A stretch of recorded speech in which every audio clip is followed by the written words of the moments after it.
जय जिनेन्द्र। आज इस वीडियो में हम चारित्र मोहनीय के 16 कषायों के पश्चात 9 नो कषायों को समझेंगे।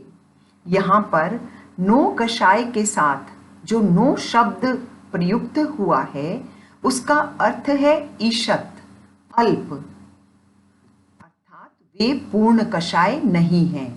स्पष्ट है कि ये कषाय की सहायता से ही कार्य करते हैं। इसका अर्थ हुआ कि यदि इनका उदय हो और साथ में कषाय का भी उद्रेक हो तो ये प्रकृतियां मोह कर्म का उद्वेग पैदा कर सकती हैं। 16 कषायों के साहचर्य से, संसर्ग से ये कार्यकारी होती है, अन्यथा नहीं। ये 9 नो कषाय हैं: हास्य, रति, शोक, अरति, भय, जुगुप्सा, पुरुष वेद, स्त्री वेद और नपुंसक वेद। किन्हीं किन्हीं आगमों में इन्हें इन वेदों को एकत्रित करके कहा जाता है, तो वहाँ 9 कषायों के 7 भेद भी किए जाते हैं, जैसे उत्तराध्ययन सूत्र में। यहाँ एक और ध्यान दें कि हास्य और रति एक युगल रूप है और शोक और अरति भी एक युगल रूप हैं। अब हम सबसे पहले हास्य को समझें। सामान्यतया हास्य कषाय का अर्थ हंसना किया जाता है, किंतु हमें यहाँ इसको भिन्न प्रकार से समझना होगा। उदाहरण स्वरूप, यदि कोई व्यायाम के निमित्त से इस क्रिया को संपन्न कर रहा है एज ए लाफिंग एक्सरसाइज, तो संभवतः वह मोहनीय कर्म से संबंधित न हो। उस समय उसके वह मात्र काय योग ही हो। इसके विपरीत कोई किसी के उपहास के निमित्त से उसकी वेशभूषा आदि पर हंसे, तब वह निश्चित मोह कर्म के बंध का कारण होगा। इसमें कषाय के भावों का पुट आ जाने से यह व्यंग्य आदि से युक्त कषायों का सहकारी हो जाता है। इष्ट वस्तु के संयोग से व भोग से हर्षित होकर उसमें रत होने को भी हास्य और रति कहते हैं। समझने योग्य तथ्य यह है कि हास्य एवं रति इस युगल का बंध एवं उदय 8वें जैसे ऊंचे गुणस्थान तक भी प्राप्त होता है, और 8वें के साधु अप्रमत्त संयति होते हैं, अर्थात उनके प्रमाद नहीं है। अतः यहाँ हमें इन प्रकृतियों का अर्थ कुछ अलग तरीके से समझना होगा। ध्यान दें, यहाँ पर इष्ट वस्तु सांसारिक हो अथवा आध्यात्मिक, यदि जीव में आसक्ति या राग का भाव उत्पन्न करती है तो वे हास्य रति के विषय हो जाते हैं। यह हास्य संजोलन राग के साथ आंतरिक आह्लाद भी हो सकता है। इसके पश्चात हम हास्य के युगल रति को समझेंगे। वस्तु में रस लेना, रत होना, आसक्त होना रति नो कषाय कर्म है।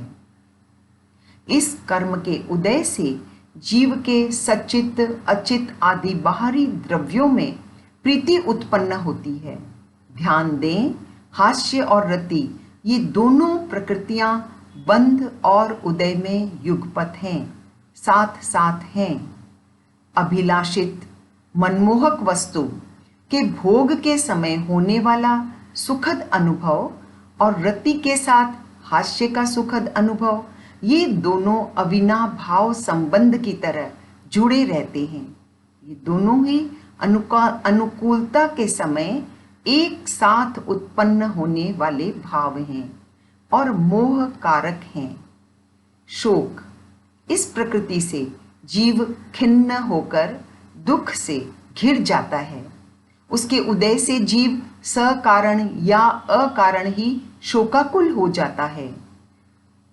हास्य आदि के विवरण के पश्चात हम ये कह सकते हैं कि हर्ष और रति राग के और शोक और अरति द्वेष के द्योतक हैं। अतः जितना राग और द्वेष बढ़ाया जाता है उतना कषायों का प्रभाव अथवा अनुभाग बढ़ता जाता है। इसके विपरीत यदि हम इन्हें घटा दें तो हमारा विरति का, वैराग्य का भाव बढ़ता है। अरति, अनिष्ट संयोग से अरुचि होना ही अरति है। थोड़ा शब्दों पर ध्यान दें। इंद्रियों के प्रतिकूल लगने वाले, अर्थात इंद्रियों को जो पसंद न हो, उन विषयों में रमण करना पड़े और अपने मन के अनुकूल पसंद वाले पदार्थों से वंचित या दूर रहना पड़े, तो वह अरति भाव है। जैसे किसी को कोई कार्य अथवा कोई खाद्य पदार्थ रुचिकर न हो और उसे वह कार्य करना पड़े अथवा वह खाद्य पदार्थ खाना पड़े, तो दोनों में ही उसे अरुचि उत्पन्न होती है। शोक और अरति का एक जोड़ा है। दोनों का बंध और उदय युगपत होता है। छठे गुणस्थान तक ही इस युगल का बंध है और उदय इसका 8वें गुणस्थान तक है। इसके पश्चात हम भय को जाने। इष्ट व्यक्ति या वस्तु का वियोग न हो जाए और अनिष्ट जो पसंद नहीं है उसका संयोग न हो जाए, अर्थात किसी प्रकार का दुख या विपत्ति न आ जाए। इस प्रकार के मनोविकारों से जब जीव भयभीत होता है, वह भय कषाय है। यह एक ऐसी कर्म प्रकृति है जो प्रत्येक जीव के 8वें गुणस्थान तक निरंतर बंधती रहती है। अब यह प्रश्न स्वाभाविक है कि अपूर्वकरण 8वें गुणस्थान में अप्रमत्त जीव के इस प्रकृति का, अर्थात भय का बंधन कैसे? इसका अर्थ हुआ कि भय रहित व्यक्ति के भी भय उत्पन्न होता है। देखिए, भय अनेक प्रकार के हैं। जैसे इस लोक के जीवों से भय, परलोक के जीवों से, धन आदि के चोरी हो जाने का भय, अकस्मात निमित्त के बिना ही अनचाहा घटित होने से, वेदना से, मरण से, अपकीर्ति आदि से, इन 7 कारणों से जीव भयभीत होता रहता है। इनमें से प्रत्येक के 2 प्रकार हैं, सत्य एवं असत्य। अभी कहे हुए इन 7 कारणों के उपस्थित होने पर भय आदि 7 सत्य भय कहलाते हैं। और यदि इन कारणों की अनुपस्थिति में भी जीव भयभीत होता रहे, तो वह असत भय का कारण है। जुगुप्सा, अनिष्ट संयोग से अरुचि होना अथवा घृणा होना जुगुप्सा है। भय और जुगुप्सा दोनों ही प्रकृतियां दुख से संबंधित हैं। जीव को प्रति समय भय रहता है कि किसी प्रकार का विघ्न, अड़चन या कष्ट उसे आकर घेर ना ले। ये दुख की परिस्थितियां सबको अप्रिय लगती हैं, अर्थात उससे मन में घृणा होती है, उससे दूर रहने की प्रवृत्ति रहती है। यह जुगुप्सा है। अब हम 3 वेदों को समझें, पुरुष वेद, स्त्री वेद और नपुंसक वेद। वेद का शाब्दिक अर्थ है अनुभूति, लेकिन यहाँ 9 कषायों के प्रकरण में वेद का अर्थ काम वासना की अनुभूति से लिया गया है।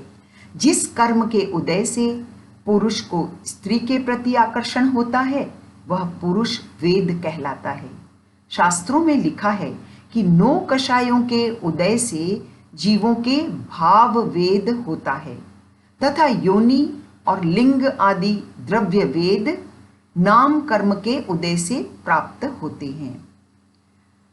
स्त्री वेद, जिस कर्म के उदय से पुरुष के प्रति आकर्षण अथवा भोग करने की इच्छा होती है, वह स्त्री वेद कर्म है। नपुंसक वेद, जिस कर्म के उदय से जब जीव के स्त्री और पुरुष दोनों के साथ भोग करने की उत्कंठा उत्पन्न हो, वह नपुंसक वेद कहलाता है। अभी तक हमने बहुत सामान्य रूप से वेद को जाना है। अब इस 9 कषाय कर्म को हम गहराई से समझेंगे। थाणंग सूत्र के दूसरे स्थान की पहली गाथा के टिप्पण में आचार्य महाप्रज्ञ लिखते हैं कि पुरुष में पुरुष के प्रति, स्त्री के प्रति और नपुंसक तीनों के प्रति विकार भावना हो सकती है। इसलिए पुरुष में तीनों ही वेद पाए जा सकते हैं। स्त्री और नपुंसक के लिए भी यही कथन है। इसका अर्थ हुआ उनमें भी तीनों ही वेद पाए जा सकते हैं। देखिए, इस कथन से वर्तमान में प्रचलित समलैंगिकता के वेद का भी हम निर्धारण कर पाते हैं। उसे अभिहित करने में हमें कोई संज्ञा मिल जाती है। देव, नारकों और भोग भूमि के सब तिर्यंचों तथा मनुष्यों में ये द्रव्य वेद और भाव वेद प्रायः समान होते हैं, अर्थात उनका जैसा द्रव्य वेद होता है वैसा ही उनका भाव वेद भी होता है। किंतु कर्म भूमि के तिर्यंचों और मनुष्यों में कहीं कहीं द्रव्य वेद और भाव वेद में असमानता भी पाई जाती है। जैसे एक स्त्री द्रव्य से स्त्री और भाव से वह पुरुष, स्त्री या नपुंसक कुछ भी हो सकती है, उसी प्रकार एक पुरुष द्रव्य से पुरुष वेदी और भाव से वह स्त्री, पुरुष या नपुंसक कुछ भी हो सकता है। अब हम इसके कुछ अलग अलग एस्पेक्ट्स भी समझें। इन तीनों वेदों के लिए शास्त्रों में हमें 3 प्रकार की अग्नियों की उपमाएं प्राप्त होती हैं। तृण की अग्नि, करीश की अग्नि और नगर दाह। पुरुष की अभिलाषा को ग्रंथों में तृण की अग्नि जैसा कहा गया है। जैसे तृण की अग्नि शीघ्र जलती है और शीघ्र ही बुझ भी जाती है। स्त्रीवेद को करीश की अग्नि से उपमित किया गया है। करीश का अर्थ है गोबर। गोबर के उपलों की अग्नि को जैसे जैसे जलाया जाता है वैसे वैसे वह बढ़ती जाती है। यहाँ पर एक्चुअली भावात्मक विकारों का ही प्राधान्य है। इसी कॉन्टिन्यूएशन में नपुंसक की अभिलाषा को नगर दाह का दृष्टांत दिया जाता है। जैसे शहर आदि में यदि आग लग जाए तो बहुत दिनों तक उसे जलाती है, अर्थात उसे बुझने में काफी समय लगता है। इसी प्रकार नपुंसक वेद के उदय से उत्पन्न हुई अभिलाषा से जीव लंबे काल तक निवृत्त नहीं हो पाता। ग्रंथों में वर्णित उपमाओं को जानकर मन में प्रश्न उठता है, क्या पुरुष के वेद सदैव तृण अग्निवत ही होते हैं? ऐसे कम समय वाले ही होते हैं? क्या पुरुष कभी प्रलंब मनोविकारों से ग्रस्त होकर नगर दाह के विकार जैसा वाला नहीं होता? क्या स्त्रियां कभी अल्पकालिक वेदाभिलाषी अर्थात तृण अग्नि जैसी अल्पकालिक मनोविकारों वाली नहीं हो सकती? यह हम निश्चय पूर्वक कैसे कह सकते हैं? इस प्रश्न का उत्तर हम 2 दृष्टिकोणों से पाते हैं। पहला पॉइंट, पुरुष प्रधान समाज होने के कारण पुरुषों को अधिक महत्व देते हुए उनके चारित्र को बेटर दिखाने हेतु संभवतः उनके वेद को तृण की अग्नि से ही उपमित किया गया हो। दूसरा पॉइंट, यहाँ केवल नाम निक्षेप करते हुए शीघ्र उत्पन्न होकर शीघ्र समाप्त होने वाली अभिलाषा को ही पुरुष वेद कह दिया गया हो। धीरे धीरे उत्पन्न होकर धीरे धीरे शांत होने वाली अभिलाषा को ही स्त्री वेद कह दिया गया हो और नगर दाह के समान अति दुष्कर अभिलाषा हो तो वह नपुंसक वेद के नाम से जानी जाए। इसका अर्थ हुआ किसी भी जीव के तीनों में से उसकी प्रवृत्ति के अनुसार कोई भी वेद हो सकता है। तृणवत वेद एक स्त्री के भी हो सकता है। नाम निक्षेप से चाहे उसे पुरुष वेद कह दें, इसमें कोई आपत्ति नहीं है। मैं पुनः स्पष्ट करना चाहूंगी, यह मेरा इंटरप्रिटेशन है ताकि वेद को हम अच्छी तरह समझ पाएं। अभी भी वेद को गहराई से सही अर्थ के साथ समझने के लिए विमर्श करना चाहिए। देखिए, नपुंसक वेद का बंध प्रथम गुणस्थान तक, स्त्री वेद का बंध दूसरे गुणस्थान तक ही है, और पुरुष वेद का बंध 9वें गुणस्थान तक है। 9वां गुणस्थान कितना ऊंचा गुणस्थान है, अप्रमत्त संयति है वह। अब आप स्थिर मन से विचार करें, 9वें गुणस्थान वाला वह साधु और उसके पुरुष वेद का बंध, क्या यह तथ्य संगत लग रहा है? क्या यह कथन हमें वेद को भिन्न अर्थों में सोचने के लिए मजबूर नहीं करता? क्यों न हम इसे काम प्रधान मनोविकारों तक ही सीमित न रखकर जीव की कर्मण्यता, अकर्मण्यता, कर्तृत्व, अकर्तृत्व से संबंधित करें। यह मैं अपनी बुद्धि के आधार पर इन प्रॉब्लम्स को समाधान देने का प्रयास कर रही हूँ, लेकिन विद्वानों से अपील है कि वे वेद के परिप्रेक्ष्य में इन ज्वलंत प्रश्नों के उत्तर जरूर खोजें। जय जिनेंद्र।